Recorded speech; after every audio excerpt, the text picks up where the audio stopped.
नमस्कार दोस्तों, स्वागत है आप सभी का YouTube channel all India exam notes में। आज के टॉपिक में हम डिस्कस करने वाले हैं कि यूनिट क्या होती है।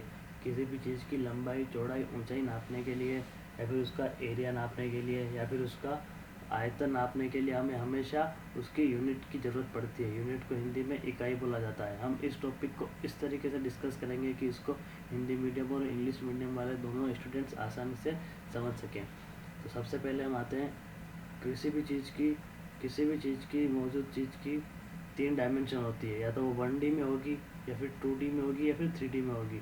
1D में यानी उसकी सिंगल डायमेंशन का उपयोग करते हैं, जैसे या तो लंबाई, चौड़ाई या फिर ऊंचाई का हम उसमें उपयोग करते हैं। जैसे ये लाइन है, इसकी लंबाई है 5 मीटर। हम इसको ये नहीं बोल सकते कि ये लाइन 5 है या 5 लंबी है। ये लंबाई, इस लाइन की लंबाई 5 मीटर है, ये लाइन 5 मीटर लंबी है, तो हमें हमेशा उस यूनिट का उसका उपयोग करना पड़ता है। तो इसकी यूनिट मीटर हो गई और इसकी लंबाई हो गई 5 मीटर। इस लाइन की लेंथ हो गई 8 सेंटीमीटर, तो सेंटीमीटर इसकी यूनिट हो गई। इस लाइन की लंबाई है 12 इंच, इंच इसकी यूनिट हो गई। ये गोल वाली जो लाइन दिख रही है, इसकी लंबाई 15 मीटर है, तो इसकी यूनिट हो गई मीटर, 15 मीटर। इस तरीके से इसमें 1D का उपयोग होता है, एक ही डायमेंशन का उपयोग होता है, तो ये 1D। अब हम इसमें 2D में आएंगे। 2D किसी भी चीज़ का एरिया निकालने के लिए, जब हम किसी भी चीज़ का एरिया निकालते हैं तो इसमें हमेशा हमें 2 डायमेंशन की ज़रूरत पड़ती है। जब 2 डायमेंशन की ज़रूरत पड़ती है तो जैसे वर्ग हो गया, वर्ग में एक भुजा 5 सेंटीमीटर, दूसरी भुजा भी उसकी 5 सेंटीमीटर, यानी कि स्क्वायर की दोनों साइड 5 सेंटीमीटर की है। अब इसका एरिया निकालेंगे तो 5 इंटू 5 25 सेंटीमीटर स्क्वायर। तब ये यूनिट और ये यूनिट दोनों मल्टीप्लाई होगी तो ये हमेशा स्क्वायर में आएगी। जब भी एरिया निकालते हैं या फिर 2 डायमेंशन का उपयोग करते हैं तो वो यूनिट हमेशा स्क्वायर में आती है। उसी तरीके से रेक्टेंगल में एक साइड की लंबाई 10 मीटर है, दूसरी साइड की लंबाई 6 मीटर है, दोनों को मल्टीप्लाई करेंगे तो 10 इंटू 6 60 मीटर स्क्वायर।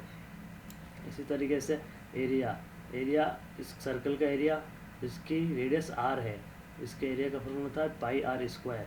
आर की लंबाई यहाँ पर हमने 7 सेंटीमीटर मान ली, तो पाई 22/7 आर स्क्वायर, 7 इंटू 7, तो ये आ जाएगा 154 सेंटीमीटर स्क्वायर। इस सर्कल का एरिया 154 सेंटीमीटर स्क्वायर हो जाएगा। तो ये तो आ गई 1D और 2D। अब हम किसी चीज़ का वॉल्यूम निकालते हैं, तो उसमें हमें 3 डायमेंशन की ज़रूरत पड़ती है, जिसे हम 3D बोलते हैं। 3 डायमेंशन की ज़रूरत पड़ेगी 3D। जैसे कि ये आप एक क्यूब देख सकते हैं, गन बोलते हैं हिंदी में क्यूब को, गन। अब गन को, इसमें सारी भुजाएं समान होती है, सारी साइड एक जैसी होती है। तो हमने एक गन लिया है, एक क्यूब लिया है जिसकी साइड 4 है, 4 4 4 यानी कि 4 मीटर है। तब इसका वॉल्यूम निकालने के लिए हम इसकी लंबाई, चौड़ाई और ऊंचाई तीनों की ज़रूरत पड़ती है। इसका फॉर्मूला होता है लंबाई इंटू चौड़ाई इंटू ऊंचाई, लेंथ, विड्थ और height. 4 into 4 into 4 equal to 64 metre cube. क्योंकि यहाँ पर 3 यूनिट है, तीनों यूनिट आपस में मल्टीप्लाई हो रही है, तो ये मीटर क्यूब में आ जाता है। जब भी हम किसी का वॉल्यूम नापते हैं, वॉल्यूम मेजरमेंट करते हैं, तो हमेशा वो मीटर क्यूब में आता है, सेंटीमीटर क्यूब में आता है। इस तरीके से वॉल्यूम क्यूब में आएगा। अब इसी के पास में एक क्यूबॉइड देख सकते हैं। क्यूबॉइड में क्या होता है, सब उसकी साइड सेम होती है, एक सेम, 2 साइड सेम हो सकती है, तीनों अलग हो सकती है, पर तीनों सेम नहीं होगी। तो हमने यहाँ पर एक क्यूबॉइड लिया है 10, 6 और 4 मीटर का। तो इसका वॉल्यूम निकालेंगे 10 into 6 into 4 equal to 240 metre cube. Cuboid का जो घनाभ है, इसका आयतन 240 मीटर क्यूब हो गया। तो यहाँ पर हमें 3 डायमेंशन की जरूरत पड़ती है, लंबाई, चौड़ाई और ऊंचाई, इसीलिए हम इसको 3D बोलते हैं। अब 3D में कुछ शेप और आती है, जैसे सिलेंडर हो गया, सिलेंडर, कोण और स्फेयर, ये भी 3D में आते हैं। तो इस तरीके से 3 प्रकार के यूनिट का उपयोग हम सबसे ज़्यादा करते हैं, 1D, 2D और 3D।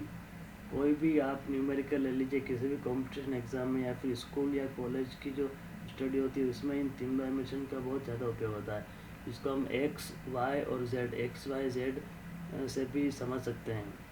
तो इसके आगे वाले पॉइंट में हम इससे जो आगे की जो चीज़ें होगी वो डिस्कस करेंगे आगे वाले वीडियो में। अगर ये वीडियो आपको पसंद आया हो तो इसे लाइक कीजिए, शेयर कीजिए, मेरे चैनल को सब्सक्राइब कीजिए। Thank you very much.